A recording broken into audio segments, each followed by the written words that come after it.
Welcome back to Ami's house. Ooh, we have to work on the harmony there, Michael. It is super dissonant.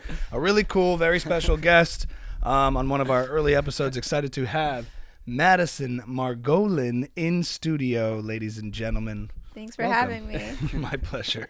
Thanks for being here. So when we originally asked you to come, as I told you, we were buckle up, and you were much more in my wheelhouse than Ami's wheelhouse. Yes. But Michael's as got a lot of problems. As an expert an expert in psychedelics, you're like, what are you? Yeah, as a reporter, journalist, expert in the psychedelic space. You just wrote a memoir about your experience with psychedelics. I actually thought, though, it's so much more hilarious for you to talk to Ami. Mm-hmm. Yeah, because Ami's the Michael opposite. wants me doing acid by the end of this hour. He wants me fully gone. He's been on this case for years, and well, not really. That's not the goal here. No, I know this is a reverse intervention. You want me totally on board. I want you to explain the difference to him. Yeah, between a manic episode and a psychedelic trip.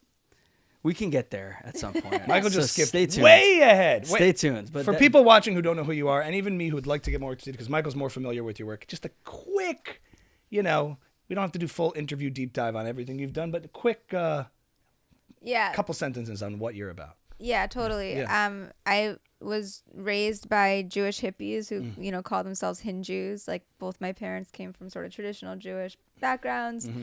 My dad is a criminal defense lawyer who specializes in weed cases and, came up in the 60s. So, like, part of the hippie generation. Mm-hmm. Ended up in India. Is Hindu like a tongue-in-cheek term? It's a type of Chassidus. No, I'm joking. So my spicy dad, gefilte fish, something like that, with like some curry.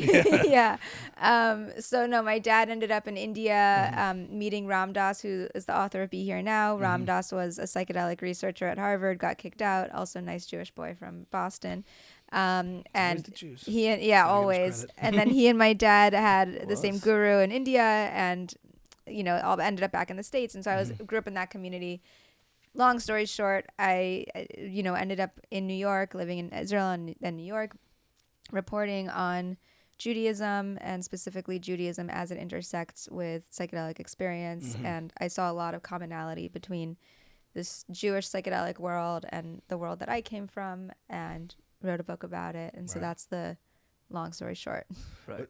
What's interesting is, like, in the world we grow up in, it's only two things: drugs and no drugs. Drugs are bad, or drugs are good, or like whatever. Like, it's all demonized. I mean, I feel like the culture around drugs as a topic has changed a lot. Mm-hmm. In my lifetime, in our generation, completely almost. There were like witch trials for weed when I was in high school. Pee tests, piss in the cup. Lives were being ruined for smoking weed. Yeah. Was it like that in LA? Was that everywhere, or was that just yeshiva in North Jersey? No, I mean, we had DARE, like drug abuse resistance education. Right. That was the idea. Yeah. I mean, they tried to demonize drugs too. It's just that I grew up in a household where, like, everyone was smoking weed, and right. Yeah. How was it like? What was your parents' reaction to that culture growing up around us, being like, we need to get these kids off them drugs, and everything was put into one category of, like, you're a deviant, you're a bad kid if you're on this, as opposed to, like, this sort of more balanced approach that we take now, much more nuanced approach? Yeah, I mean, my parents didn't encourage me to do drugs. Like, in fact, it was, even if it was eye roll toward, like, if they were like rolling their eyes at the DARE officer, it wasn't like, oh, but you should be doing drugs. In fact, my parents were, because my dad's a lawyer and he knows the laws and everything, it was like, if you're going to smoke weed, let's get you a medical marijuana card when you're 18. Right. And not to do anything illegal. That said, my book talks about doing a lot of things that are not yet legal. So, well, you got to push the edges a little when you're growing up, But was it like, in the eye roll you're talking about, was it more like, oh, these parents who are just freaking out and just not really understanding the difference between a kid who smokes weed and doing serious, like, narcotics or whatever? Like, everything is and the motivations behind why people are doing drugs, like, are very different. Some people, it comes from a real place of trauma. Sometimes it's recreational, but there was no gray area back then. No. I think that's really dangerous. Is like when you think weed is just as bad as heroin, and then someone introduces you to weed and you're like, well, fuck it, I might as well do heroin now. Right. Like, It's, I mean, again, that's the whole gateway drug theory, which can or can't, is debatable, but even so, like it's dangerous to like not differentiate between them. You said there were kids in high school who were using it to heal their trauma, and kids who were just having fun. And there were kids who wanted to be edgy, and like it felt naughty, and that was the thing. I think the only people who fell into trouble though were the people who had trauma or who were trying to self-medicate. Those were the few kids. Yeah, I felt like overall it was like this temptation to do the forbidden fruit. We didn't even know the word trauma. No. High school. But I do exist. remember that instinct stuck with me for a really long time. Like, this is the thing everyone's been talking about staying away from. Like this, when weed started to be smoked, I'm like, this is like, I don't want to go into this place. This is the dark place. So for me, that stuck with me for a long time into like early adolescence, like teenage years, post high school. And that was my aversion to it for a long time. And that sort of framework was definitely influenced my approach to it. And that changed over time, but... Why didn't you try it in college? Because college is when things got real messy. Oh, right, early we could talk about that. Right. I think, what Michael's talking about is like, I think when people describe certain candidates of people who should not do drugs, because I don't do any of it, I like to eat, food. Food's a drug. Food's my drug. Can be a drug, at least. I'm a foodie, I don't like, if alcohol tasted like Snapple, I'd be an alcoholic. You know what I mean? Like, I like food and whatever, but like, I never went this way, and for a long time it was because of that sort of adolescent mindset of like drugs are bad, and that lasted with me for a long time. But once I was kind of over that or past that, I had gone through a bunch of different. There's mental illness in my family, and I had my own trips and experiences with it where I feel like I'm the candidate where people say if you have like sensitivities there, you probably shouldn't do drugs, especially psychedelic drugs, because you do also hear the stories of people who don't come back. Or like are really affected by that bad shit trips. Got into my head of like my early years of doing psychedelics too, Yeah. and I'd get into these loops. I'd be tripping on acid or something, and then I'd have a moment where I'm like, oh my god, this is gonna last forever. I'm just not gonna come back from this trip. Yeah. And you'd hear stories, especially I went to Berkeley, and there's a lot of really brilliant out there students at Berkeley who, I knew someone who was tripping for 2 weeks, and he like shaved his head and like was making people really uncomfortable. I mean, okay, he wasn't actually tripping for 2 weeks. Like he wasn't Himself for 2 weeks. He was not himself. Like he was having some sort of episode that was probably triggered. He took like 20 hits of acid. Right. Like that'll do it. Right. Like one hit of acid's probably not going to do that. But for me, Louis J. Gomez, Joe. Yes. Yeah, he told a story about he was in high school, and they lived in like Schenectady, in like Albany or something, and they would only get acid when the Grateful Dead came to town or something, or like one band, and so they found themselves in possession of like a vial of liquid acid, and he didn't know what he was doing, so he drank the whole thing, and he said I think for a week, literally a week, he was tripping, and it changed him. Louis J. Gomez. Have you seen that thing with what's his name, comedian who pranked the whole who did that prank on that reporter as Dave Chappelle's voice? No. What's his name? Who's the comedian we love who talks like this? Brian Koppelman loved him, his favorite guy. Deep Dan voice. Soder. Dan Soder does an amazing Chappelle. Not to derail what you just said, your whole point, but he did it. He's like, he did this prank on a reporter pretending to be Dave Chappelle, and the whole thing was no matter what the question was, he just said, "Come on, man, who the greatest comedian is? Louis J. Gomez," because they were good friends from Skank, from the Skankfest scene or whatever, from Legion of Skank. Is that your Dave Chappelle? I don't have one. I don't have a good one. As an impressionist, I'm ashamed, but I don't have one. But Dan Soder does, so shout out Dan Soder. But anyway, as you were saying, he tripped for a week, and I think I'm the guy. I've been to places that like I would never ever want to return to ever in my life. So like if this place, even if taking any of these substances has any sort of hint that's steering me in that direction, I'm not interested. Like it's not worth it to me. What if it could steer you in the other direction? I don't need to be. I'm in the other direction. So amazing. Who needs it? Thank you. Leave me alone. I just want you to try pot once. That's all. No, I get it, but for me, it's more like anything up at that point that I had done that had sort of been grandfathered in. Alcohol, for example, like I'll have a little bit to drink here and there. I'm not that interested in it. I'll drink to like get a buzz or whatever, but it's just not my thing. But anything else that sort of I don't need to. Like I don't feel a temptation to or a need to do anything. A little bit of weed sounds fun and sometimes can feel nice. I'm sure, but I do feel like I've had experiences comparable to bad psychedelic trips, to be honest. Michael takes me to task on that. Like, nah, you really haven't opened your mind.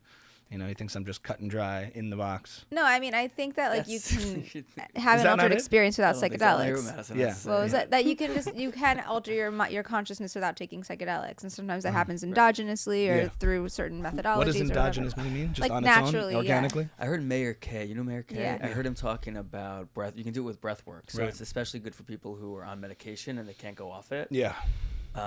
In order for it to have an effect, they Right. can do serious breath work and have the same effect. Interesting. I wonder if that would be dangerous. Do you think that'd be dangerous for someone with a history of mental illness? That's a really good question. I mean, I think it could potentially trigger something too, Yeah. Mm-hmm. but yeah, I don't know. I'll just keep breathing As regularly. long as you have like Kanye's, like you just need a team around you. What you know? I will say they'll is, bring you back. They'll save your career. I don't need to. What I've come around to the idea is that like psychedelics, or this idea that for a long time I had a very dismissive view of it, like, oh, that's all fake. The only thing that's real is reality. Like in a sober state of mind, that's reality. Everything else is just a delusion. But I do have heard so many accounts of people who've opened themselves up and have experienced things that are really have altered their consciousness, that have been open to experiences that have changed them. So I'm open to that being legit. I do believe that's legitimate. The part that I'm more interested in for you and generally is less than like what it does to your mind and what it does to your like sense of self. Mm-hmm. Well, how would you describe a trip? Yeah, I mean, I think so. The term psychedelic literally means mind manifesting. I think there's more to it than that. There's someone on Instagram, the spirit pharmacist, he's called, recently said that it should be called psychosomatodelic, meaning to say like it not only manifests what's going on in the mind, but also gives you like more of a somatic, embodied sensation of Right. being in like a physical vessel. And like I define psychedelics as, it kind of quiets the ego to an extent so that you're more identified with your soul.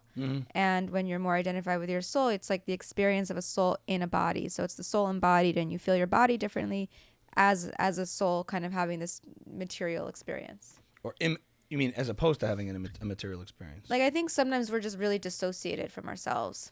And, we get into our heads and we don't even feel our bodies. And, psychedelics wake you up to that. They wake you up to being aware that you are not just material, or that you are Both. material. Yeah, that's the cool part. I think that's what I've been trying to say a little bit more. It's a larger experience than just like seeing stuff or thinking things. Or Oh, whatever sure. that are. It's your sense of self in the world, how you see and yourself. in your own body also. Right. Yeah. Had that. You No just- joke, yeah. though, but no joke. Ami described it well to me during the first few weeks of COVID. He called me up. He's like, imagine if you got a call tomorrow and they're like, yo, Mike, why haven't you been to work in 2 weeks? And you're like, because of the pandemic. The president's talking about it. The world shut down. Who's the And- president? Donald Trump. What? Yeah. And they're like, no, none of that's happening. If you want to talk about trauma, like the only thing that lingers for me a little bit is because I was in a place at one point in like 19 years old where it's like a psychotic episode where like your sense of the reality is completely not true, meaning you get a delusional. How did that happen? Just did, just kind of on its own. You were having like you just started music school, so you were starting. Yeah, in my like 18 to 20 period was a strange time of like, like I had some anxiety stuff episodes in high school, and there was like a bad 2 weeks here, a bad week here, something like that. It wasn't something I was constantly dealing with. And then I was like my year abroad, and I lived in Israel for the year. That was certainly a difficult, challenging time, reaching lows and depressive episodes that were all new for me. So it was all very scary for me. I was always like, and like I socially, like, always felt very like extroverted, loved being around people, loved being creative. And like, I was always kind of scared of losing that. I had that sort of adolescence, like self-conscious fear of like losing my personality and feeling like I had to hold on to it. So I was very protective of it. So like when things got unstable, it really tripped me out. And so I had like lows at that point, and then like not realizing it, but bounced the other way. And I was like, was going like that for a period of like, not constant, but like lows that sort of reached like stable lows. But I was just like, all right, whatever. And then like, I'm being not descriptive on purpose. Maybe I'm self-conscious, but it was a bit of a wacky time. Like my year after Israel, my year after high school, living abroad for a year. And then I thought I was kind of past it, but then past like mania and all that stuff, you get into some, something must have happened. Something tripped. I don't really know what it was. And it sent me into like a 2-week sort of period of like delusional thoughts and not being based in reality. Wow. And it was very kind of spiritual. Like you get like a God complex. You think you're connected to. What did I say? I described it as. What did you say? During COVID. Oh, so the trauma that lingers till this day that I would say occasionally comes up is when things get really hard to believe, when things get so insane as they have for the last 3 years, as opposed to the decades before that where things kind of reached a stability. I go, remember in like the end of A Beautiful Mind when he like meets new people, John Nash. He's like a schizophrenic, which I'm not. But it's been a long time since whenever I saw he that sees movie. somebody new, he has to like ask somebody, is she real? Is he real? I just want to make sure. Like he has these like little mechanisms to check his reality. So for me, I'm like, COVID, global pandemic, we're shutting the. It's just when things are so unprecedented as they have been consistently. Right. I'm always like, this feels a little familiar in the wrong way. Right. Like. I'm like, is this like? There's a part of me that wonders if it's all really happening. It's like, do I have a podcast with my name on it in my house? Is this So happening? surreal experiences can sometimes feel a little bit shaky. Nothing to the point where I'm like, I can't sleep at night. But I'm like, Michael, so imagine if you told somebody 3 years ago, there's a global pandemic. What? Yeah, and the president spoke about it. Who? Donald Trump. Okay, Michael's lost it. He's crazy. Like that's not real. I think it shows the world has lost it. Sure, but it makes me remember a time when like crazy thoughts are not believable, but when reality it's crazy. That for me, I would just say in terms of trauma, like I go, whoa, that feels ominously familiar. Yeah. Even though it's real. Right. No, I think who said it's not real? Like I think there's spiritual like elements and energies at play that like we can't see in this level of reality, like in Asiya, to be Kabbalistic about it, but that are there. And I think like certain souls and certain people are able to tune into it, and that can be really scary when there's not a framework to orient you and to validate what you're actually tuning into. What do you do when you come across, like I was in your book you talk about the hippie, like the kind of psychedelic Hasidish camping festivals that are going on upstate during the summer. When you come across someone who's totally spun out, who like probably is using it to an unhealthy degree, I see that a lot. Yeah. What are you thinking in your head?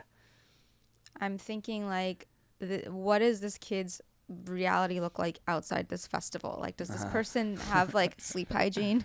Do they have regular hygiene? Do they sleep on someone's couch in some gross muncie basement, or do they have like a real home? Are they well fed?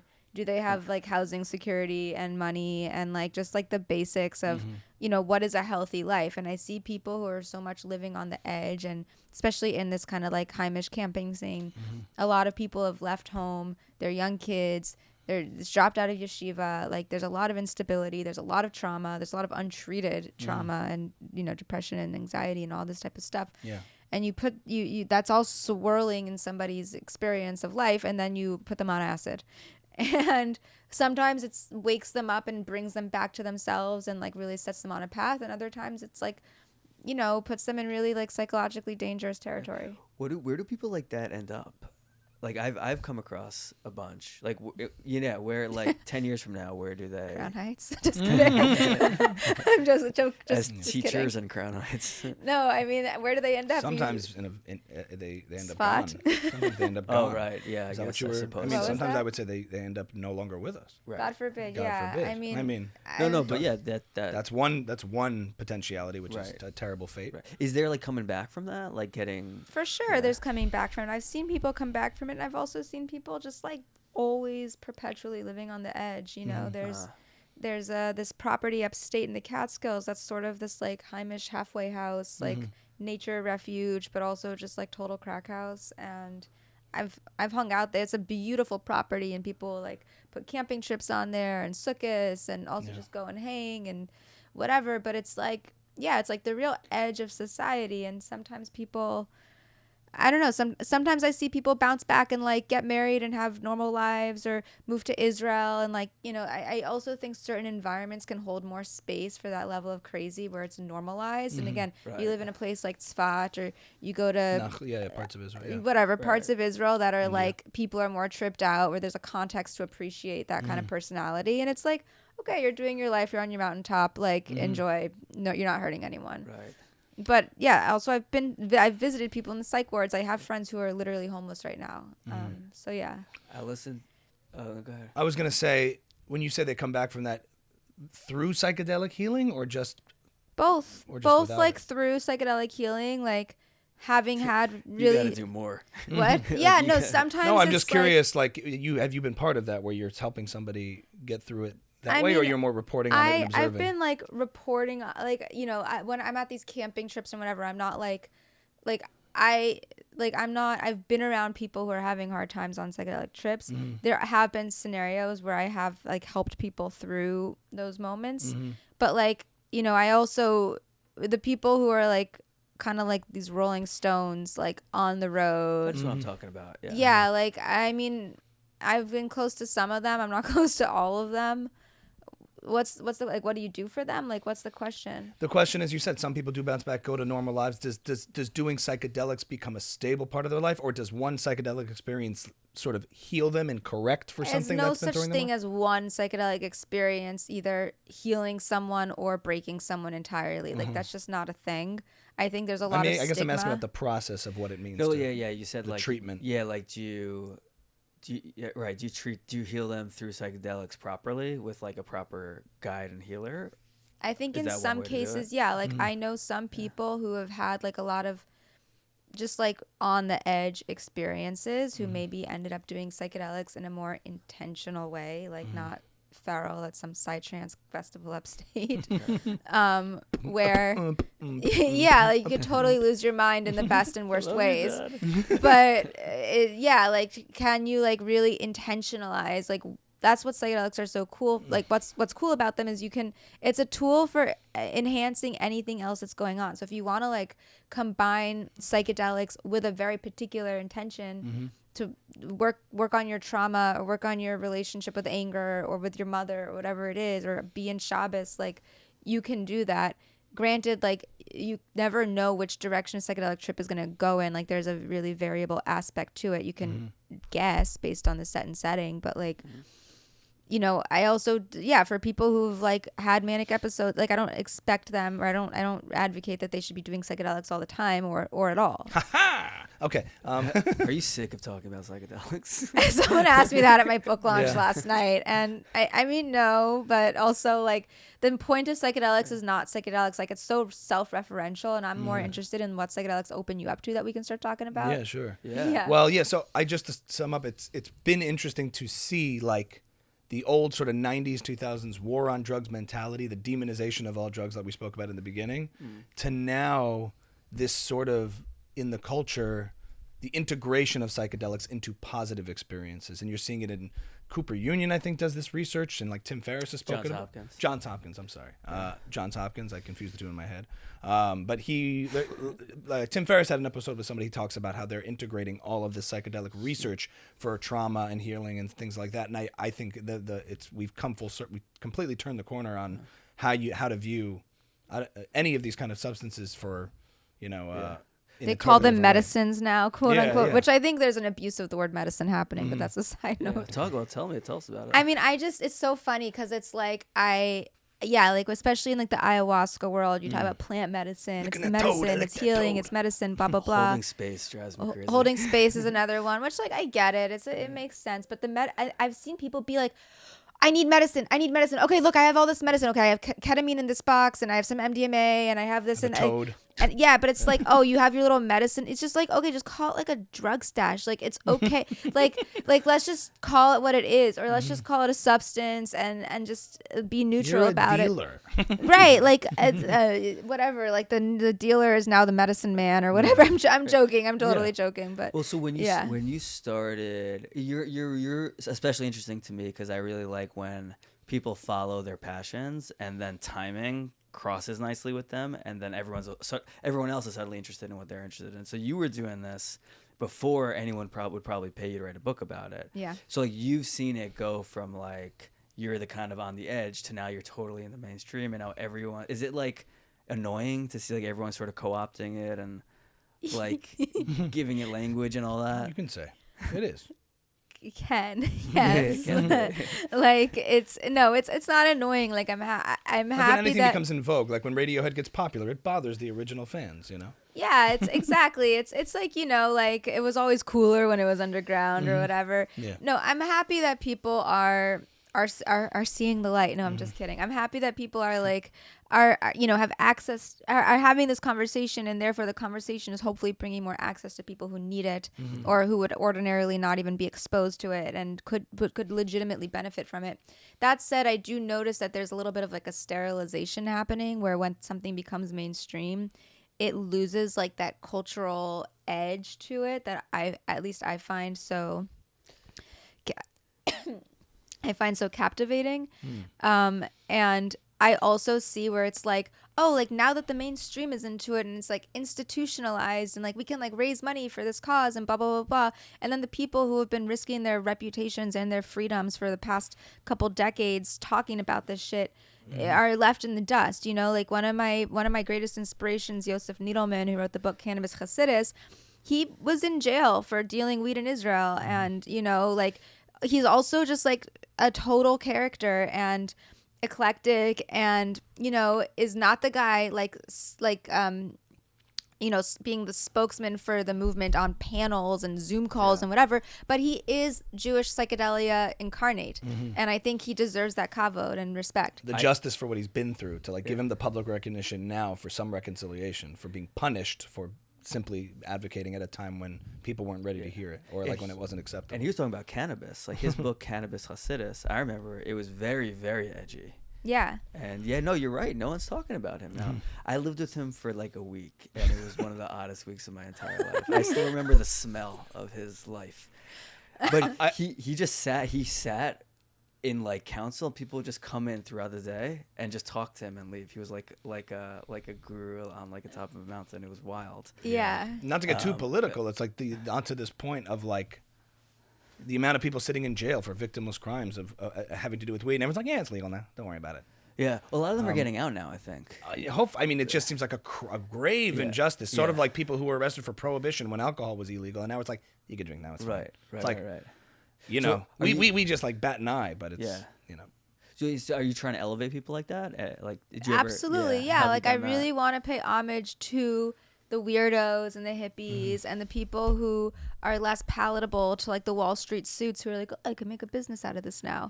I tripped last week. Like now I'm gonna like be starting like a VC around psychedelics. Like I'm hyperbolizing, but it's really not actually so far off.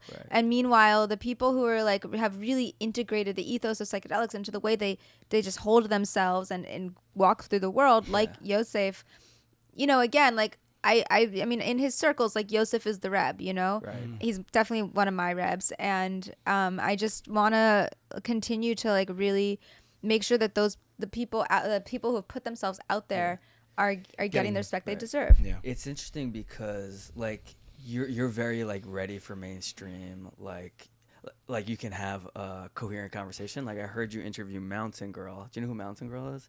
She was correct me if I'm wrong, Jerry Garcia's wife. It's like unfair how many lives she's lived. She's like lived through the 50s and then was like instrumental in bringing like acid to America, like toured with the Grateful Dead and like the Merry Pranksters and like I think she was married to Ken Kesey. Yeah. And now she's also like on Facebook now. Like she's like she should be like gone. I feel like you can't. She's like live growing that many weed in lives. Oregon or something. Yeah, but I listened to your conversation and like I can never get into the dead. I'm just kidding. I'm not gonna go there. Yeah, but look, you kept asking the same question and she wasn't able to answer it, and like it was like kind of this circular conversation, and it's like the people who did that work are almost like can't be the voice of it. They can't be the voice of it because they have done that work. Well, it's funny because it's had an effect on their ability to advocate for it. Totally, and I recognize that it's like it can be alienating to people. Like you need to be. I mean, I feel like people have told me I'm a little bit of like a shliach. Like I'm representing like the hippies and the medicine or drugs or whatever it is.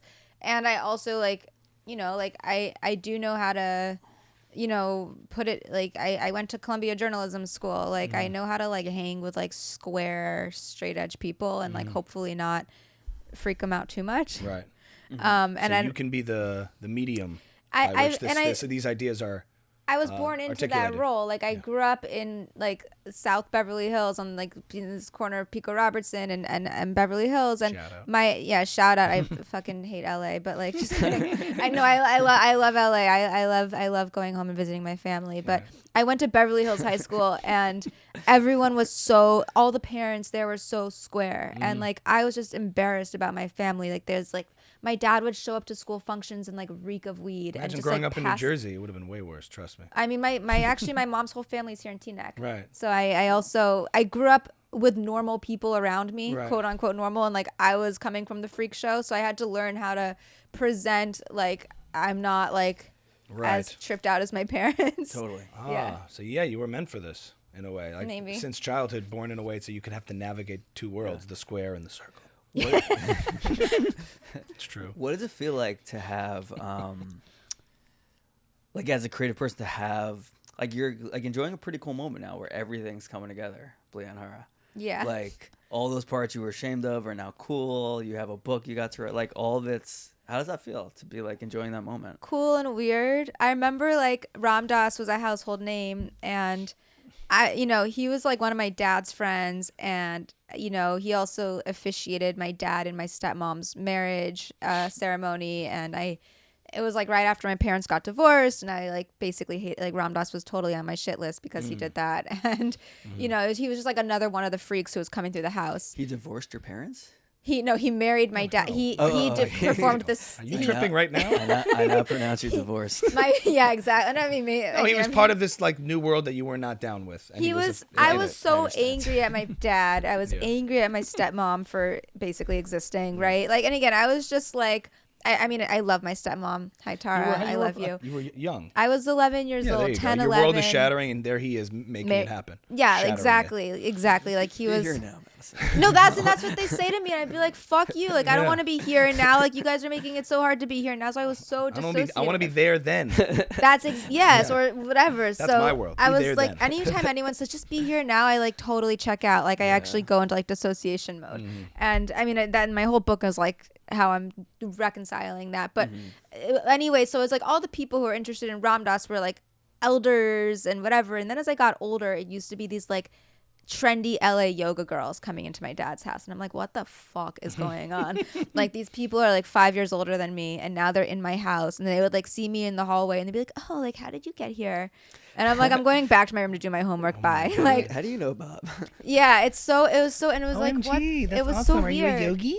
Yeah, exactly. Hi. This is why I hate Are you LA. in the class? Are you in the class too? I'm so into Ram Dass. That's totally Love it. Ram Dass. And I've been doing Love yoga ramen since too. I'm 12 Ramen years noodles old. and Ram Dass. It's the best. What was that? Ramen. Ramen, Ram yeah. Dass. Yeah.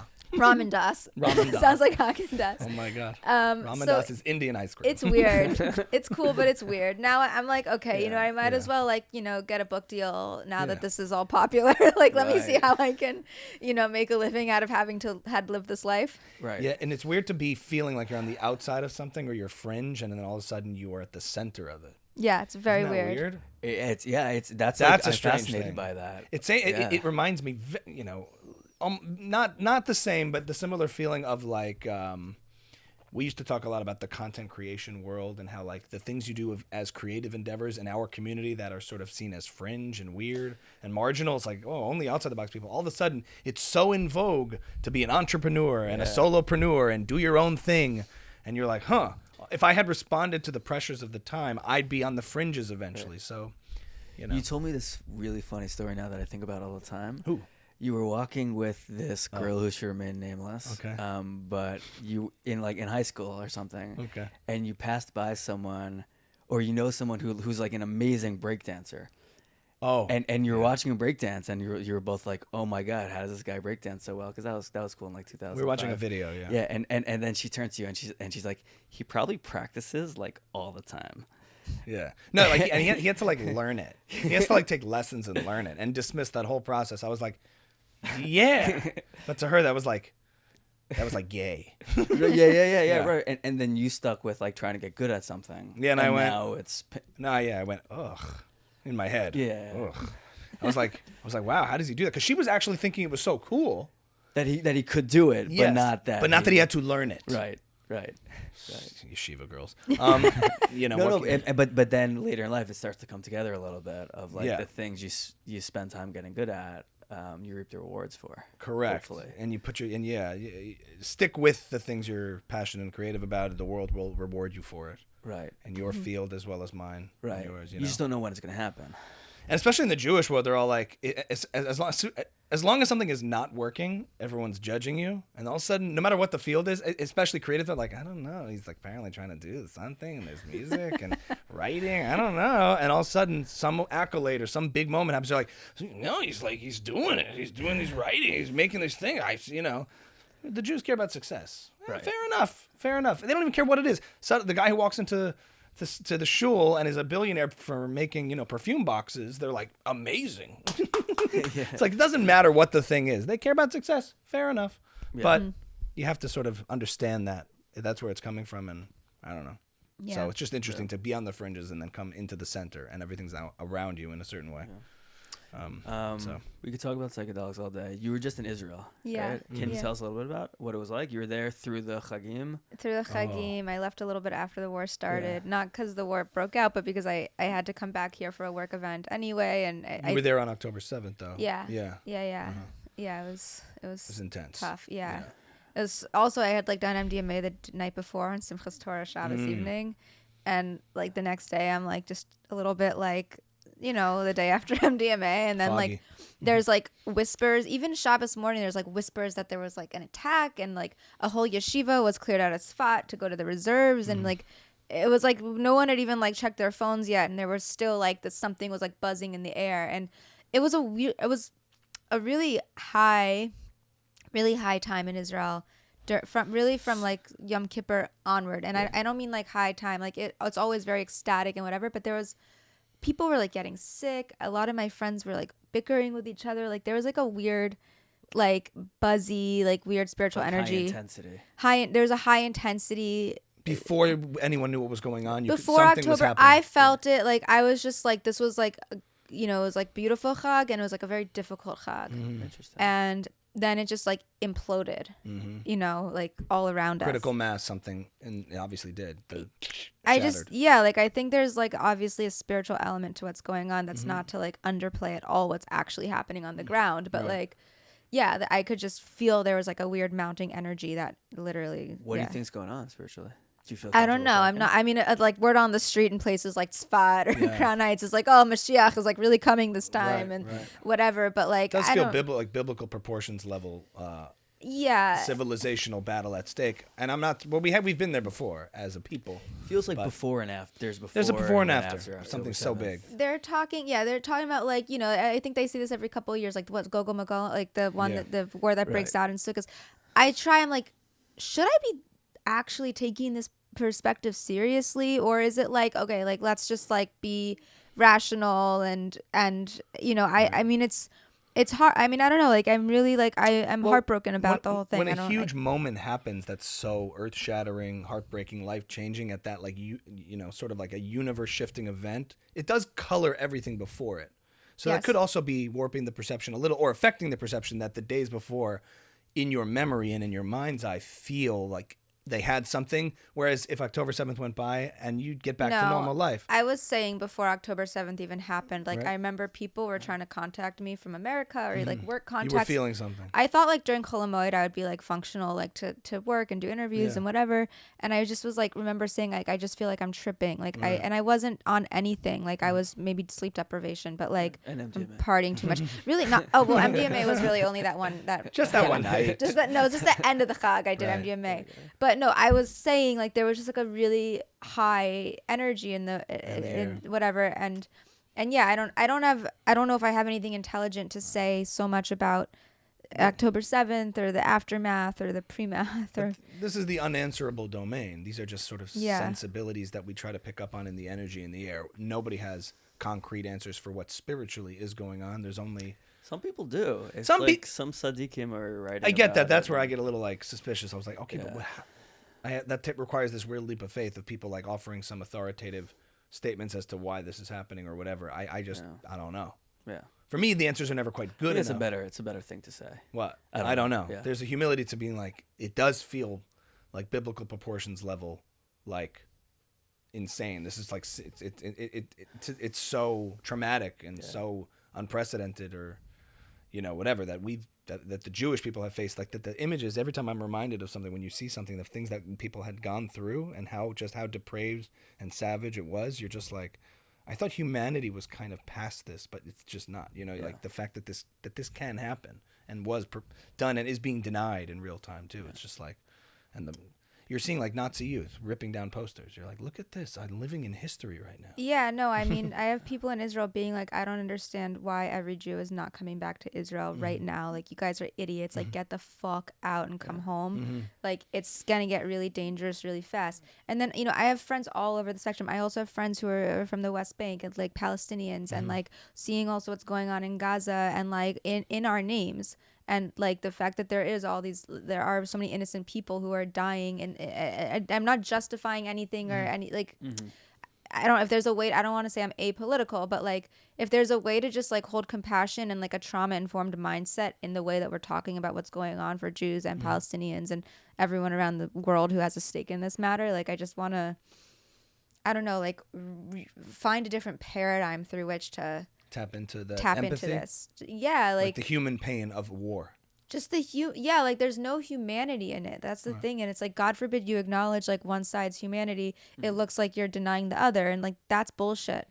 I think there are ways to do it, but I think the pushback is that, people are not channeling their rage and accountability correctly. So when they do that, you're looking at like scenes of war and people are forgetting why this all occurred in the first place. So there's a sense of a lack of a perversion of justice or just pure virtue signaling from crowds of people who don't even know what's going on. That part is so triggering. So it's so disingenuous. They're just like, from the river to the sea, but they're not empathetic to Palestinians. If you wanted to be empathetic to Palestinians, you would praise the Israeli efforts to protect Palestinians fleeing to the south from Hamas trying to kill them. Like, and there are certainly ways to do it, but the morality has been so broken and depraved by people, especially I've seen criticizing Israel and using perverted language and inversions of truth, that when you're combating that not to diminish the humanity of innocent people on the Palestinian side dying, you're trying to first just correct how to use words properly and critically think about an issue, because I feel like so much of the public discourse in like the mainstream secular world is like gaslighting Jews out of the right to grieve. Yes. And like, even like for our own people, I mean, like, it's like, first of all, it's like it's natural to like worry first about your own family, right? And extends outward from there. And also, yeah, like Palestinians living in the land that we call home, that they call home, whatever, like, but to see people who have no relationship to the issue like mouthing off on the internet and they have no idea what the fuck they're talking about and have never even experienced it like in real life, been to Israel, Palestine, whatever, like it's just is so beyond triggering for me. Yeah. Who do you listen to? Do you have like podcasts you're listening to, or like a source of information or sanity? I talk to my friends in Israel a lot and just check in with them and see how they're doing. Yeah. What are they saying? Are they making like content? Is that what you like? What content though? I'm kidding. What that is the right response. You're talking to people. Oh yeah, I forgot there's something beyond the internet. Yeah. What are people living in Israel saying? Yeah. What's the human side from the Israeli side that you're getting in terms of just people's personal grieving experience, and then people you said in the West Bank and people you're talking to who are like grieving, which is fair enough, because we can acknowledge like that. The whole concept of civilians being killed in a war, even a justified war, is that the people who attacked Israel have brought this on to their people, and we've attributed that to Hamas and just how barbaric it is, because they knew what would happen in doing this. So the people grieving for just lost civilians on both sides, on the Israeli side, what are you feeling from them? From the Palestinian side? I guess of it? both. Well, yeah. First your friends in Israel, and then if you know anyone. Yeah, I mean, my friends in Israel are like, I think, please God, like generally safe, like even when there's the bomb sirens going off, like I hope that, like I think their nervous systems are probably a little bit more like mine was, and I wasn't even there for the majority, I was there for like less than a week since the war broke out. And when I got back to New York, and like in the very first couple of days, I've been staying in the city, like in Manhattan, I'd hear like a truck like drop off something, and I'd be like, I would like have a moment like and wake up and be like, because when I was in Sfat, I was hearing all these bombs going off on the border with Lebanon, and like just like, again, I didn't feel like my life was in danger, but like you're just a little bit more vigilant, and that's a lot on the nervous system.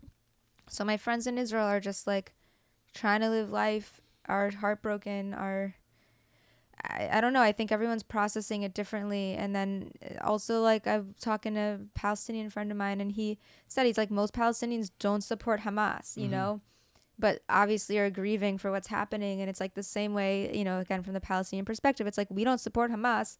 Can we ask you as Jews, like, to really stand up against what the Israeli government is doing? And like, can we both stand up against these powers that be that are using all of us as pawns? In like, you know, and again, this isn't a statement for or against the. You're just the relaying what their sentiment yeah. is. How he feels. Yeah, so I'm just, you know, he's like, he's so again. That makes perfect sense. I'm curious if there's ever a sense of like we have working Palestinians in the West Bank that people in Israel have dialogues with and that work in Israel or whatever it is. There's a common enemy in Hamas. Like, is there a common enemy here? So is the Israeli government, which is fighting them? Is it just a disagreement on tactics, on how they're doing it, or is there a sense by anyone on the Palestinian side that's like they need to be taken out, they need to be destroyed, or is it just too emotionally entangled? I don't know if you can like make a blanket statement like that. I'm sure it's all across the board, Right. like all the perspectives you even just mentioned in half a second, Right. are for sure there. Yeah, yeah.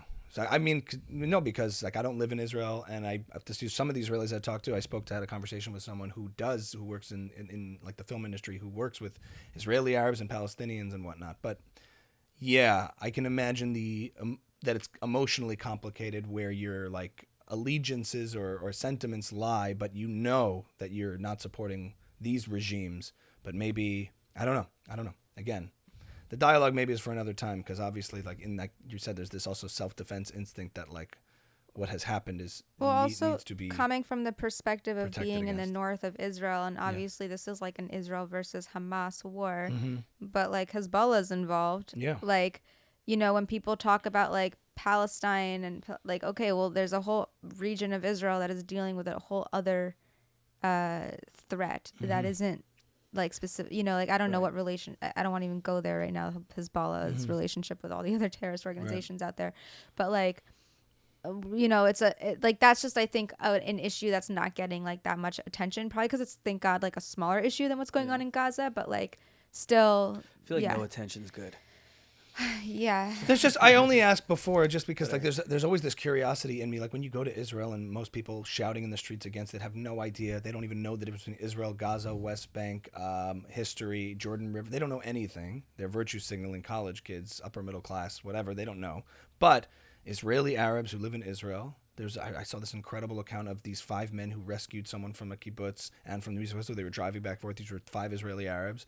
What is the relationship between like Israeli Arabs in Israel and Israeli Arabs and Palestinians in the West Bank? And like there's connective tissue there. Is there heated discussion and debate? It's something I'm curious about. It's sort of on the back shelf right now, but I've always wondered about that when you go to Israel and you see like Jews and Arabs coexisting, and you see like an Arab population that lives in Israel, and like I'm just so curious what the relationship is like between that and maybe, you know.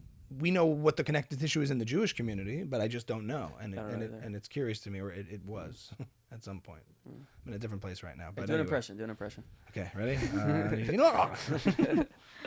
Bibi Netanyahu, אנחנו במלחמה. This is my Bibi. Where's the apartheid? I do not see it. Where's the apartheid?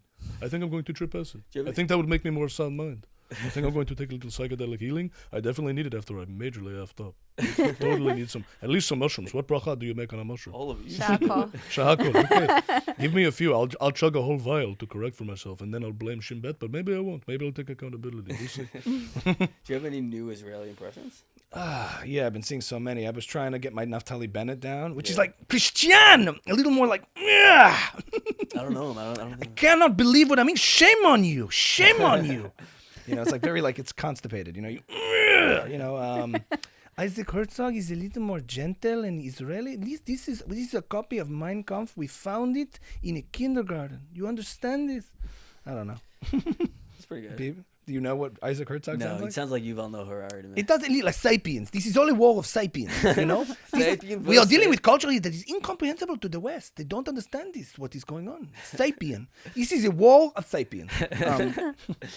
So where can people get your book? So we're going to wrap up and close. Amazon is a good place to start. Yes. You can go to my website, MadisonMargolin.com, and I have like a whole page dedicated to books on the website. And you have a podcast on the Be Here Now network? Yeah, it's called Set and Setting. It's on the Okay. Be Here Now Are network. you still putting out episodes? Yeah. How often?